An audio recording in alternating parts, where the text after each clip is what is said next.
박근혜 대통령이 북한 체제에 대해 지속 가능하지 않다면서 한반도에 언제든 불어닥칠 변화의 바람에 필요한 모든 준비와 대비를 빈틈없이 해나가야 한다고 말했습니다. 북한의 핵과 미사일 위협에 대해서는 확장 억제를 포함해 한미동맹의 대북 억제 역량을 가시적이고 실효적으로 담보할 수 있도록 제도적 틀을 강화할 것을 주문했습니다. 한미 양국이 외교 국방장관 2+2 회의를 갖고 북한의 핵과 미사일 위협에 대한 공동 대응 방안을 모색했습니다. 미국은 모든 방법의 확장 억제 제공 공약을 재확인했고 이를 위한 확장 억제 전략 협의체를 구성하기로 했습니다. 병무청이 입대 전 받게 되는 징병검사 결과서를 개개인에게 제공하기로 했습니다. 검사 종목도 확대해 종합병원 수준의 건강검진도 실시합니다. 시청자 여러분 그리고 장병 여러분 안녕하십니까? 국방뉴스를 전해드립니다. 박근혜 대통령이 20일 주재한 수석비서관 회의에서 북한 체제에 대해 강력히 비난했습니다. 북한 체제는 지속 가능하지 않으며 한반도에 불어닥칠 변화에 철저히 대비할 것을 주문했습니다. 김두현 중사의 보도입니다. 박근혜 대통령이 20일 청와대에서 수석비서관 회의를 주재했습니다. 박 대통령은 이 자리에서 북한은 역사의 흐름과 역행하는 체제를 가지고 있다며 결코 이 체제로는 지속 가능하지 못할 것이라고 지적했습니다. 민생은 철저히 도외시한 채 오로지 핵과 미사일 개발에만 집착하는 현 북한 체제는 21세기 역사의 흐름에 역행하는 반역사적이고 반문명적이며 반인륜적인 체제로 결코 지속 가능하지가 않습니다. 그러면서 한반도에 언제든 김정은 정권의 도발과 어떤 변화의 바람이 불어닥칠 수도 있다는 것을 염두에 두고 미국을 비롯한 국제사회와 한층 긴밀한 협력을 갖춰 필요한 모든 준비와 대비를 빈틈없이 해나가야 한다고 밝혔습니다. 또 최근 무수단 미사일 발사와 관련해 한미 외교 국방장관 회의와 안보협의 회의를 언급하면서 연합 방위력을 계속 유지하고 강화해 나가기 위해 한미 양국의 동맹 의지를 재확인해야 한다고 말했습니다. 특히 한미동맹이 국민에게 신뢰받을 수 있도록 제도적 틀을 강화해야 한다고 강조했습니다. 확장 억제를 포함한 한미동맹의 대북 억제 역량을 더욱 가시적이고 실효적으로 담보할 수 있도록 제도적 틀을 강화하고 내실을 다짐으로써 국민들이 한층 신뢰할 수 있도록 해주기를 바랍니다. 한편 박 대통령은 이날 회의에서 태풍과 지진 피해 지역을 복구하고 철도 노조와 화물연대 파업에 대민 지원을 아끼지 않은 국군 장병들에게 무한한 신뢰를 보내며 그간의 노고를 다시 한번 치하한다고 격려했습니다. 국방뉴스 김두현입니다. 한미 양국의 외교 국방부 장관이 워싱턴에서 만나 북한의 핵과 미사일 위협에 대한 공동 대응 방안을 모색했습니다. 양국 장관은 이번 2+2 회의에서 북한의 핵미사일 능력 고도화를 직접적 위협으로 규정하고 이에 대응하기 위해 확장 억제 전략협의체를 구성하기로 했습니다. 워싱턴에서 오상현 기자의 보도입니다. 윤병세 외교부 장관과 한민구 국방부 장관, 그리고 미국의 존 케리 국무장관과 애슈턴 카터 국방장관이 북한의 핵과 미사일 위협에 대응 방안을 논의했습니다. 한미 양국의 외교 국방장관은 우선 북한의 핵과 미사일 위협을 직접적인 위협이라고 평가했습니다. 그러면서 미국의 확장 억제를 강력하고 구체적으로 표명했습니다. Any attack on the United States or its allies will be defeated, and any use of nuclear weapons will be met with an effective and overwhelming response. 해구산뿐 아니라 재래식 타격 능력과 미사일 방어 능력 등 모든 범주의 군사적 능력을 활용해 확장 억제를 제공한다는 공약도 재강조했습니다.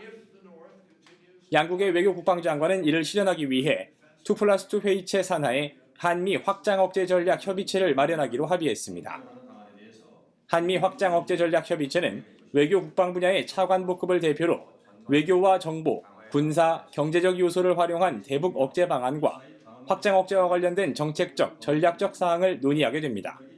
확장 억제 제공을 통해서 이러한 문제, 이러한 북한 핵 위협에 대한 불안을 감소시킬 수 있을 것으로 믿습니다. 양국은 이를 통해 확장 억제의 신뢰성과 실효성을 제고하고 북한에 대한 외교적 군사적 압박을 강화한다는 방침입니다.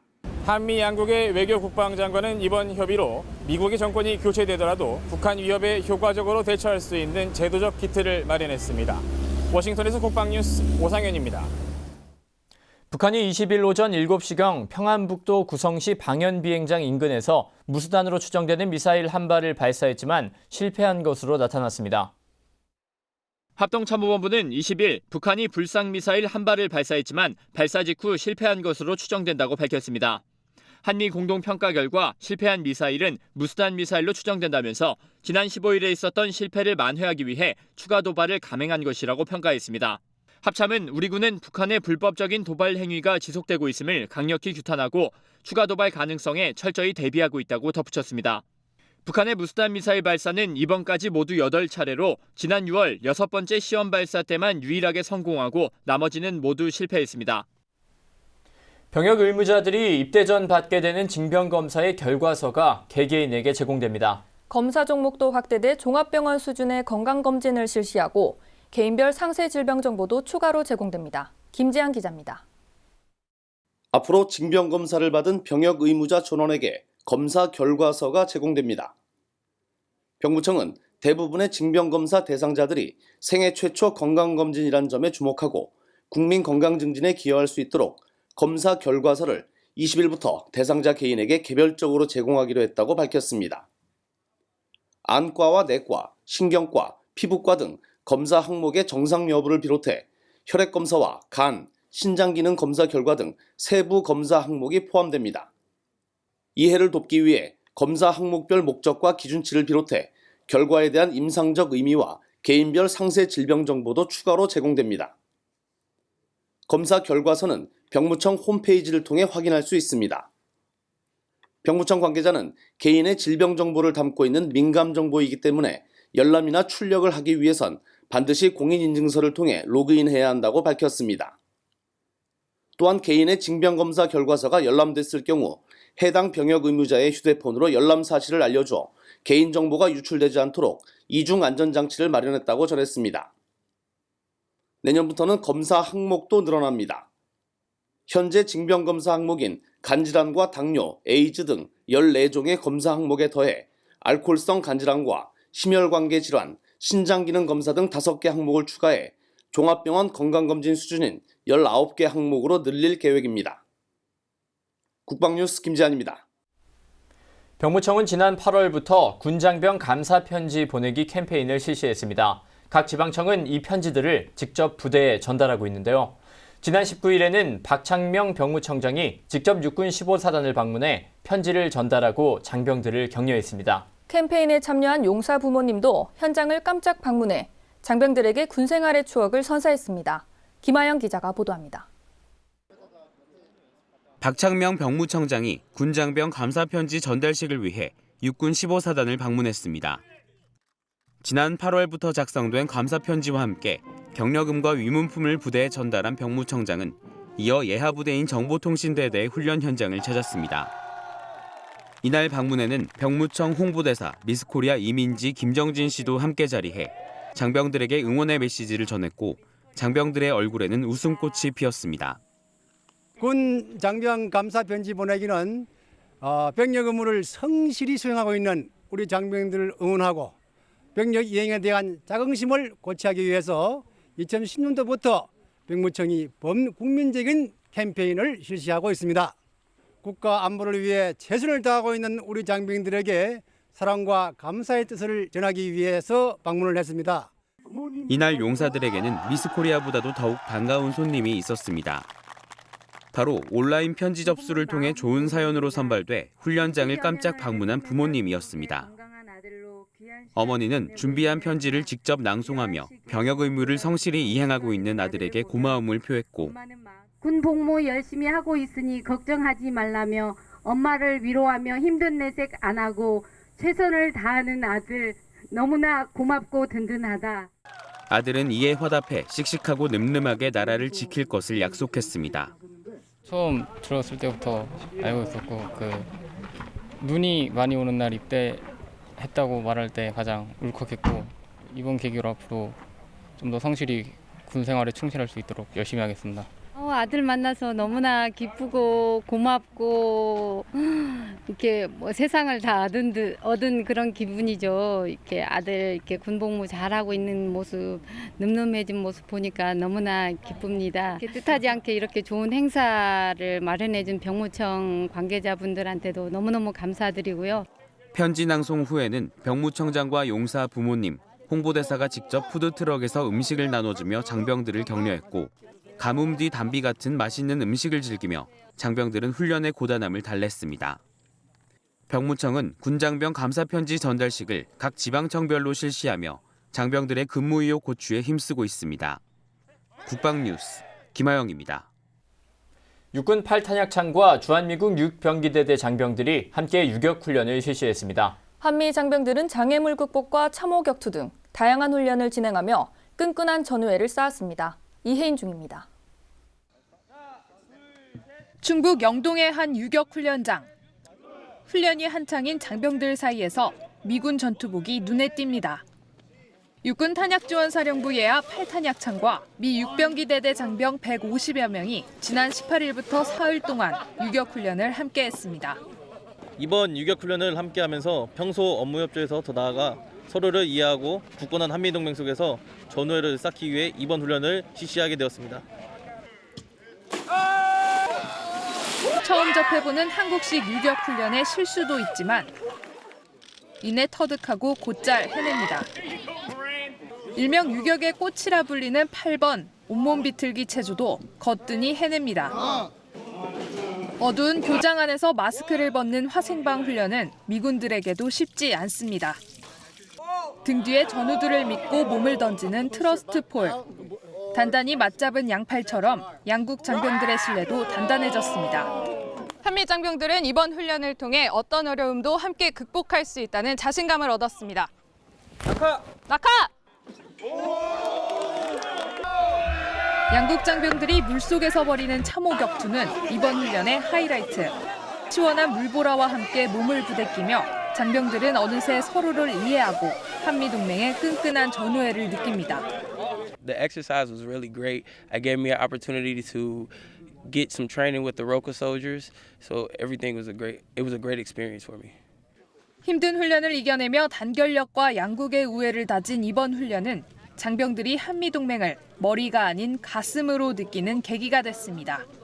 My soldiers are in the course along with the ROK soldiers to learn from each other, to learn from the training. What we do in peacetime can also apply into wartime. 같이! 국방뉴스 이혜인입니다. 육군 11사단 공병대대가 지난 19일 실제 차량을 폭파하는 등 실전과 같은 폭파 훈련을 실시했습니다. 부대는 강원도 홍천군 매봉산 훈련장에서 폭약 종류에 따른 위력을 확인하고 전투 재원을 산출해내기 위해 M15 대전차지뢰를 비롯한 K442 대전차지뢰, 크레모어와 M16A1 대인지뢰 등 총 25개의 지뢰와 폭약을 설치하고 폭파하는 훈련을 실시했습니다. 특히 이번 폭파 훈련에는 실제 차량을 폭파시키면서 대전차지뢰의 위력을 다시 한번 과시했습니다. 이번 훈련을 통해 공병대대원 모두가 전투 공병이라는 이름에 걸맞은 임무 수행 능력을 확보했다고 생각합니다. 앞으로도 지속적인 훈련을 통해 완벽한 전투 준비 태세를 갖추겠습니다.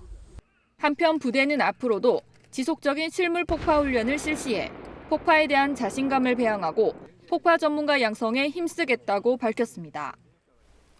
해군 3함대가 목포 해경과 긴밀한 협조와 신속한 수색으로 표류 중이던 고무보트 탑승객 전원 2명을 무사히 구조했습니다. 목포 해경은 지난 18일 오전 흑산도에서 출항해 대둔도로 향하던 민간 고무보트가 엔진 고장과 높은 파고로 뱃머리를 돌리기 힘들다는 신고를 받았습니다. 이후 연락이 두절되자 목포 해경은 즉각 현장 수색에 나섰고 해군 3함대에도 수색에 동참해 줄 것을 요청했습니다.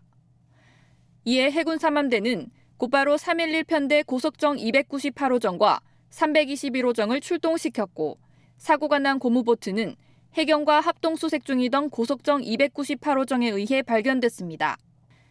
발견 당시 고무보트는 높은 파고로 뒤집혀 있었으며 탑승자 2명은 보트에 매달려 표류 중이었습니다. 무사히 구조된 탑승객들은 흑산도 보건소로 이송됐고 생명엔 지장이 없는 것으로 전해졌습니다.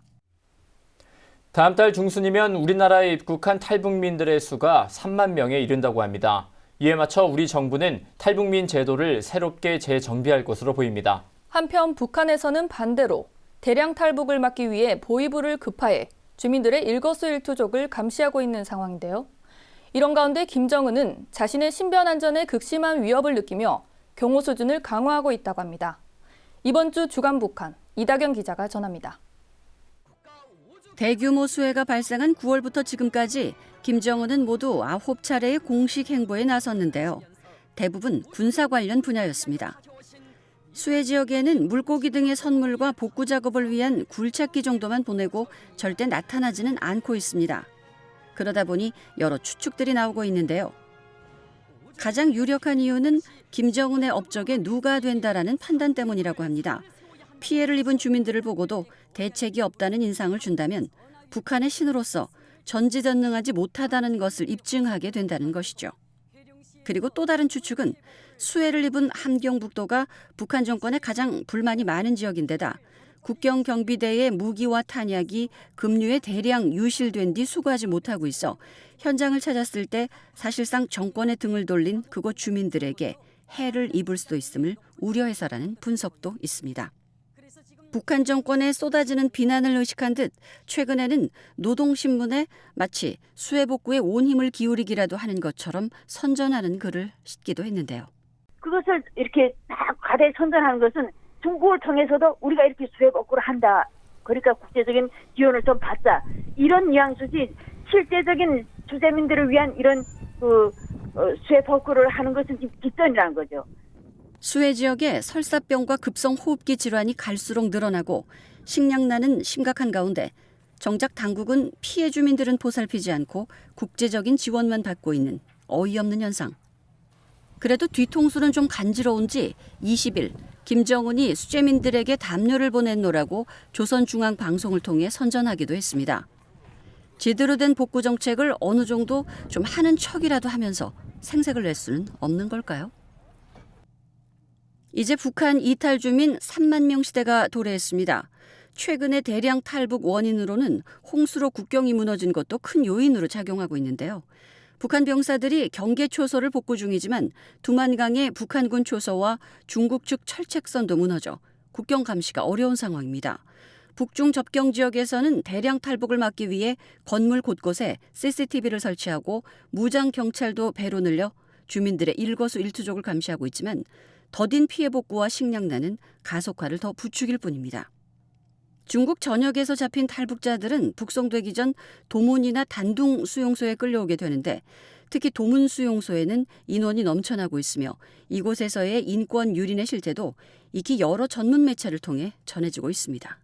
그 가져했던 돈이라든지 이런 화폐가 있으면 무조건 몰수를 당하게 되거든요. 그리고 24시간 동안 눕히지 않는 거예요. 눕히지도 못하게 하고 무릎을 꿇고 앉은 채로 잠을 자게 한다고 합니다. 박근혜 대통령은 최근 탈북자는 먼저 온 통일이며 통일의 시험장이라고 말하고 탈북자 정착 제도를 관계부처에 주문했는데요. 원활하게 남한에 정착할 수 있도록 하는 것에 포커스를 두고 재정비할 것으로 보이며 그것이 탈북자들의 입장에서 아마도 가장 중요한 부분이겠죠. 탈북자들을 많이 이제 그런 인력들을 구축을 한다면 내 부모, 형제, 동생들이기 때문에 이들이 나처럼 한국의 초기 정착처럼 어렵게 행착으로 듣지 않도록 하는 데는 좀 엄청나게 도움이 되지 않을까. 우리처럼 분단 국가였던 독일은 동독 탈출 주민에 대한 긴급 수용법으로 통일의 역사를 이뤄낸 바 있습니다. 탈출한 주민은 모두 받아들인다는 제도였습니다. 북한 이탈 주민 3만 명 시대에 우리도 독일의 긴급 수용법에 대해 생각해 볼 때입니다. 북한은 19일 한미가 사소한 침략의 징후라도 보이면 청와대와 서울을 초토화시키겠다고 위협했습니다. 선제 타격은 미국과 남한에게만 주어진 특권이 아니며 적 공격에 대비해 전쟁 수행 방식을 선제 공격으로 전환한 지 오래라고 주장했습니다. 그러면서 남한 불바다와 미 본토 아수라장이라는 말로 두려움을 유도했습니다. 하지만 크게 짓는 개는 물지 않는 법이죠. 정작 김정은 본인은 암살 공포에 시달리고 있다는 것이 북한의 2016년 경호 업무 지침서를 통해 확인됐는데요. 대북 제재 측면에서 강도를 높여가는 한미 참수작전 등과 공포 숙청 통치로 인한 이 내부 쿠데타의 우려 속에서 그 어느 때보다 암살 위협을 강하게 느끼고 있는 것으로 풀이되고 있습니다. 그러다 보니 자신이 직접 경호와 관련한 지시를 내리고 있는 것으로 알려졌는데요. 경호 지침서는 매년 발간되긴 하지만 올해는 김정은이 요구하는 경호와 보안의 수준이 극도로 높아진 상황이라 보위기관은 김정은의 행사 일자나 시간, 동선 등을 은폐하는 데 온 정신을 집중하고 있다고 합니다. 이렇게 두려움에 떨고 있을 것이 아니라 두려워할 일을 그만두면 될 텐데 툭하면 서울 불바다니 초토화니 입버릇처럼 위협을 해대는 북한. 초토화시켜야 할 것은 오직 인권유린의 최고봉인 북한 정권과 그들이 내세우는 이데올로기뿐 아닌가요? 지금까지 주간 북한 이다경이었습니다. 박근혜 대통령이 북한 체제는 지속 가능하지 않다고 경고한 가운데 한미 간엔 북한의 위협에 대한 공조 방안이 활발히 논의되고 있습니다. 북한은 무수단으로 추정되는 미사일 발사에 또 실패했는데요. 되지도 않는 무모한 도발은 한미뿐만 아닌 국제사회의 고립 의지를 부추길 뿐입니다. 국방뉴스를 마칩니다. 시청해주신 여러분 고맙습니다.